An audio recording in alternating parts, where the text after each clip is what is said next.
கர்த்தருடைய பரிசுத்த நாமத்திற்கு மகிமை உண்டாவதாக. இன்றைய வேத வசனம் நீதிமொழிகள் 4:23. எல்லா காவலோடும் உன் இருதயத்தை காத்துக்கொள், அதனிடத்தினின்று ஜீவ ஊற்று புறப்படும். நாம் எல்லா காவலோடும் நம் இருதயத்தை காத்து கொள்ளும்போது ஜீவ ஊற்று புறப்படும். எரேமியா 17:9 வாசிக்கிறோம், எல்லாவற்றை பார்க்கலும் இருதயமே திருக்குள்ளதும் மகா கேடுள்ளதுமாய் இருக்கிறது, அதை அறியத்தக்கவன் யார் என்று. நம்முடைய இருதயமே திருக்குள்ளதும் மகா கேடுள்ளதுமாய் இருக்கிறது. மார்க் 7:21 வாசிக்கிறோம், மனுஷனுக்குள்ளே இருந்து புறப்படுகிறதே மனுஷனை தீட்டுப்படுத்தும். எப்படி எனில் மனுஷனுடைய இருதயத்துக்குள்ளிருந்து பொல்லாத சிந்தனைகளும் விபச்சாரங்களும் வேசித்தனங்களும் கொலை பாதங்களும் களவுகளும் பொருளாசைகளும் துஷ்டதனங்களும் கபடும் காமவிகாரமும் வன்கண்ணும் தூஷணமும் பெருமையும் மதிக்கேடும் புறப்பட்டு வரும்.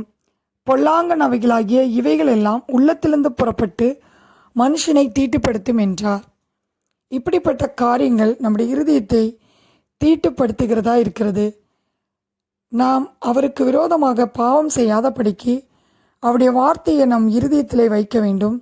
சங்கீதம் 119:11 தாவீது சொல்கிறார், நான் உமக்கு விரோதமாய் பாவம் செய்யாதபடிக்கு உமது வாக்கை என் இருதயத்தில் வைத்தேன் என்று. ஆம் பிரியமானவர்களே, தேவனுடைய வார்த்தை நம்முடைய இருதயத்தில் இருக்கும்போது அது நம்மை பாவம் செய்யாதபடி நம்மை காத்துக்கொள்ளும். எரேமியா 17:5 வாசிக்கிறோம், கர்த்தரை விட்டு விலகிற இருதயம் நம்மிடம் இருக்கக்கூடாது என்று. நம்முடைய வாழ்க்கையிலே போராட்டங்களும் பிரச்சனைகளும் வரும்பொழுது நாம் கர்த்தரை விட்டு விலகுகளாய் இருக்கக்கூடாது.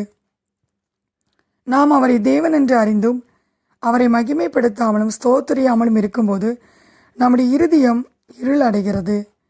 சங்கீதம் 51:10 வாசிக்கிறோம், சுத்த இருதயத்தை என்னிலே சிருஷ்டியும் என்று தாவீது ஜெபிப்பதை பார்க்கிறோம். ஆம் பிரியமானவர்களே, நாம் இருதயத்திலே சுத்தமுள்ளவர்களாய் இருக்கும்போது நாம் தேவனை தரிசிக்க முடியும். சுத்த இருதயமுள்ளவர்களாய் இஸ்ரவேலருக்கு தேவன் நல்லவராகவே இருக்கிறார் என்று வேதத்திலே வாசிக்கிறோம். அப்போஸ்தலர் 13:22 வாசிக்கிறோம், ஈசாயின் குமாரனாகிய தாவீதை என் இருதயத்துக்கு ஏற்றவனாக கண்டேன், அவன் எனக்கு சித்தமானவைகளெல்லாம் செய்வான் என்று அவனை குறித்து சாட்சி கொடுக்கிறார். ஆம் பிரியமானவர்களே, நாம் தேவனுடைய இருதயத்துக்கு ஏற்றவர்களாக இருக்கும்போது அவருக்கு சித்தமானவைகளெல்லாம் நாம் செய்யும்போது நம்மை குறித்து ஆண்டவர் சாட்சி கொடுப்பார். பிசாசானவன் நம் இருதயத்தை தான் கண் வைக்கிறான். நீதிமொழிகள் 23:26 வாசிக்கிறோம், என் மகனே உன் இருதயத்தை எனக்கு தாய் என்று. ஆண்டவர் நம்முடைய இருதயத்தை அவருக்கு கேட்கிறார். நம்மை முழுவதுமாக ஆண்டவருக்கு கொடுக்கும்போது நாம் பாவத்தின் கிரியைகளை நாம் ஜெயிக்கும்படி ஆண்டவர் நமக்கு உதவி செய்வார். மனிதன் முகத்தை பார்க்கிறான், கர்த்தரோ இருதயத்தை பார்க்கிறவராய் இருக்கிறார். பாவத்தை விட்டு மனந்திரும்பின இருதயத்தை அவர் நமக்கு கொடுப்பார். சங்கீதம் 139:23 வாசிக்கிறோம், தேவனை என்னை ஆராய்ந்து என் இருதயத்தை அறிந்து கொள்ளும் என்று. நம்முடைய இருதயம் எப்படிப்பட்டதாக இருக்கிறது?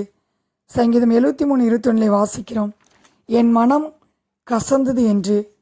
நீதிமொழிகள் 14:10 வாசிக்கிறோம், இருதயத்தின் கசப்பு இருதயத்திற்கே தெரியும் என்று.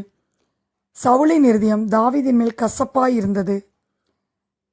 நாம் யார் மேல் கசப்பாய் இருக்கிறோமோ நம்முடைய இருதயத்திலே மகிழ்ச்சி இருக்காது. நாம் யாரிடத்திலும் கசப்பு வைக்காமல் இருக்கும்போது நம் இருதயம் மகிழ்ச்சியாக இருக்கும். ஆம் பிரியமானவர்களே, நாம் பாவத்தை செய்யும் போதெல்லாம் நம்முடைய இருதயம் கரைப்படுகிறது. நீதிமொழிகள் 4:23 படி எல்லா காவலோடும் நாம் இருதயத்தை நாம் காத்து கொள்ள வேண்டும். அப்பொழுது நமக்குள்ளிருந்து ஜீவ ஊற்று புறப்படும். கர்த்தர் தாமே இந்த வார்த்தைகளை ஆசீர்வதிப்பாராக. ஆமென்.